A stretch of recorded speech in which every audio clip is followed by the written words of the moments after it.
माँ की कलम का लिखा अक्षर मिट, उनको अधिकार है, वो मिट सकते हैं। वो कैसे? परमार्थी सेवाओं में लगाकर आपके शरीर मनसा वाचा कर्मणा द्वारा किया हुआ जितना भी पाप कर्म उसको मिट। इसलिए संत इस व्यवस्था को ठीक करने के लिए परमार्थी वचन उच्चारण किए, परमार्थी वचनों के द्वारा परमार्थी सेवा का आह्वान किया और परमार्थी सेवा में लगाकर तुम्हारे कितने जन्मों के और पापों को क्षण में काट देगा। जो काम सृष्टि में कोई नहीं कर, क्योंकि उनका वचन कभी झूठा और खाली नहीं जाता। लिख के बताया गया ताकि आपको विश्वास हो। संत वचन पलटत नहीं, पलट जात ब्रह्मांड।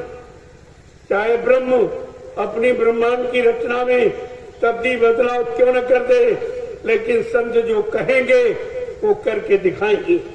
उनकी जबान दस्तावेज होती, वो अकाट सत्य है, कोई नहीं काट सकता। ये सब आपको ध्यान में रखना चाहिए था।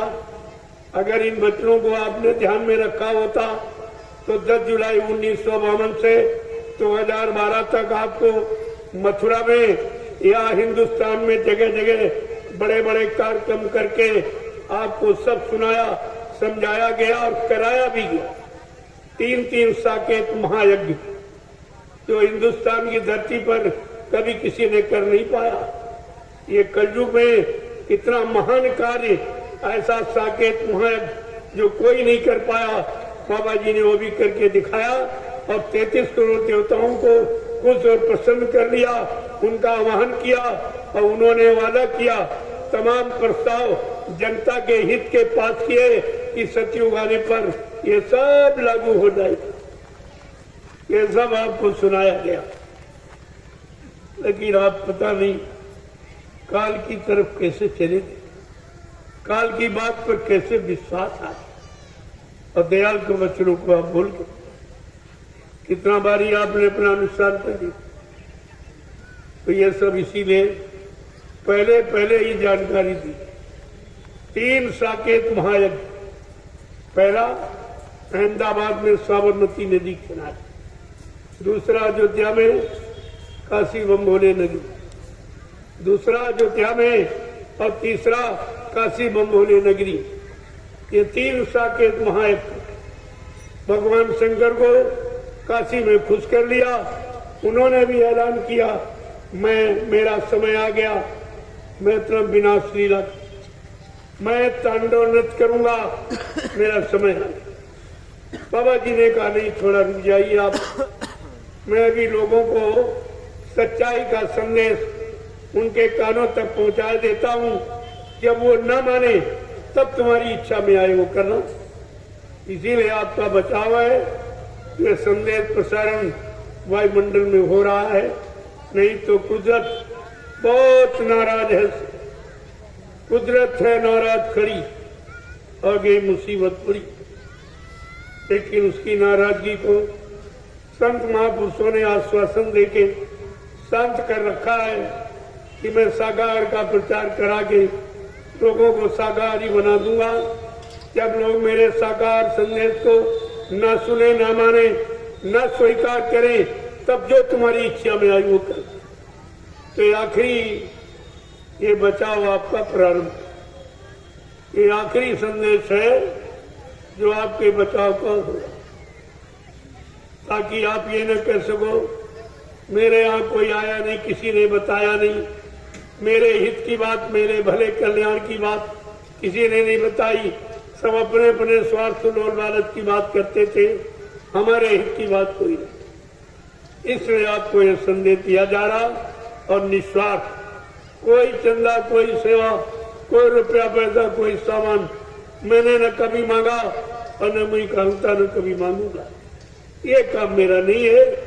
मेरा काम तो सच्चाई की जानकारी देने का जो आदेश हुकुम मिला, मैं उसका पालन करता हूँ और आप सबसे पालन करने की प्रार्थना करता हूँ। मेरा और कोई काम। और वो बराबर 10 वर्षों से तो 10 पूरे हुए, 11वां लग गया। बराबर आपको दे रहा हूँ, सारे हिंदुस्तान में घूम सब जगह जाके देख लो, फिर आप दरबार में आके देख, कितनी दुकानें खुल गई देख रहे आप। धर्म के नाम पर कितनी दुकानें, गुरु के नाम पर कितनी दुकानें खुल गई।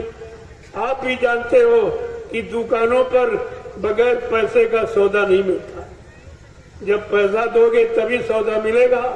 लेकिन दरबार में मुफ्त लुटाया जाता है। दरबार और दुकान का तुमने आज तक अंतर नहीं समझ पाया कि कितनी दुकानें देश में लग गई, ये गुरुदेव नाम से भी कितनी दुकानें लग गई, लेकिन बिना वहां दिए आपको कुछ नहीं। वो देना पड़ेगा, मिलेगा कुछ, ले भी लेंगे तो भी कुछ नहीं सकते हो कि उनके पास है नहीं। जो लेता है वो कैसे देगा? अगर होता तो लेता ही क्यों, और होता तो मांगता क्यों? जो सेवाएं मांगे, पैसा मांगे, सामान मांगे, सम्मान मांगे, अधिकार मांगे, तो समझ लो ये भिखारी, इसके पास कुछ। भिखारी मांगता है, दाता कभी नहीं मांगता। तो आपको तो सब विचार करना चाहिए, लेकिन तुम तो सब भूल गए हो, न दाता की पहचान न भिखारी की पहचान। दाता एक, भिखारी सारी दुनिया। जिसने आपको नाम का दान दिया वो दाता। देने वाला, सुनाने वाला नहीं। सुनाने वाले तो 10 साल का बच्चा अगर बाबा जी से सुना नंदनो भी सुना देगा। क्या सुनाने वाला बच्चा कुछ दे भी सकता? सुनाने वाला देता नहीं है, देने वाला एक, सुनाने वाला। देने वाला कौन है? जो सतलो सच का नामी धाम आता है, नाम को जगाता है, नाम को सिद्ध करता है, नाम का प्रचार कराता है, वो नामदान देता है। उसका दिया हुआ नाम फलीभूत होता है। लेकिन किसी ने सुन लिया और सुन के सुनाने लगे तो सुनाने वाले आपको दे रहे थे। जैसे हम आपको सुनाए कि रसगुल्ला मीठा होता, मुलायम होता, लाल होता, कि आप संतुष्ट हो जाओगे। कुछ देर के बाद कहोगे अरे भाई सुनाने सुनाना है, कुछ खिलाना पिलाना। आप तो पाके संतुष्ट हो। इस नामदान से संतुष्टि भी नहीं मिली, शांति भी नहीं मिली, अंदर में मन की का विकृत स्वभाव अभी शांत नहीं हुआ, गया नहीं, तो भी नामदान आपने लिया ही। अभी आपने न लिया है न आपको दिया। अभी तो नामदान आपको दिया गया था, जब प्रेम दान दिया जाएगा तो नामदान फलीभूत। जब प्रेम दान मिल जाएगा, अभी नामदान दिया तो तुम गुरु के पीछे दौड़ते हो, जब गुरु प्रेम दान दे देगा तो अपने जीवों के पीछे घूमेगा। कहीं उसको मुसीबत आपत्ति आने नहीं देगा, कहीं उसको बुरे कर्मों खान पान में फंसने नहीं देगा। ये उसकी जिम्मेवारी हो जाती।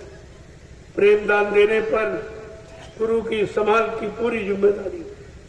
लेकिन प्रेम दान कब दिया जाएगा? जब तुम्हारा पात्र प्रेम पात्र, प्रेम पात्र जब बनाओ, बर्तन शुद्ध होगा। प्रेम का मतलब निस्वार्थ भाव से। जब बर्तन पाक साफ निर्मल पवित्र करोगे तब उसमें प्रेम दान दे दिया जाए। और प्रेम दान देने के बाद फिर जीव को कुछ नहीं करना, फिर उसकी जिम्मेवारी होती।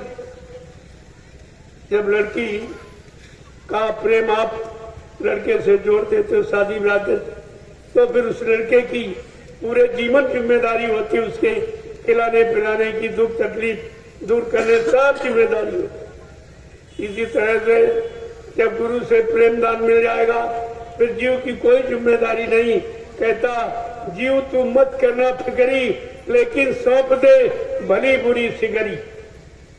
कि अपने पर कुछ मत रख, न बुरा न भला, न अच्छा न खराब, न पाप न पुण्य। ये सब जब समर्पित कर दोगे तो तुम्हारे पर कर्मों का कोई दोष नहीं लगेगा। पहले बात तो संत महापुरुषों ने एक आप पर स्पेशल दया की, कलयुग के जीवों पर एक स्पेशल दया की संतों ने कलयुग। कौन सी दया? बड़े साफ शब्दों में कहा, कलयुग एक पुनीत प्रतापा मानुष पुण्य हुए नहीं पापा। कलयुग में एक स्पेशल दया दयालु संत सद्गुरु दयाल ने आप पर कर दी कि आपको मनसा पाप नहीं लगेगा। अगर मन से कोई पाप कर रहे हो तो आपको नहीं लगेगा। वो क्षमा है, उसकी माफी है। तो वो कितना बड़ा, क्योंकि अगर ये पाप माफ न किया गया होता तो कलयुग का कोई जीव जा ही नहीं सकता, कोई जीवात्मा जगी नहीं सकती, घर पहुंची नहीं सकती है, क्योंकि मन इतना खराब और दूषित है कि वो कभी अच्छा सोचता भी नहीं। बुरा और पाप कर्मों के सिवा कुछ नहीं सोचता। इसलिए संतों ने दया की कलयुग के जीवों पर कि कोई मनसा पाप नहीं लगेगा।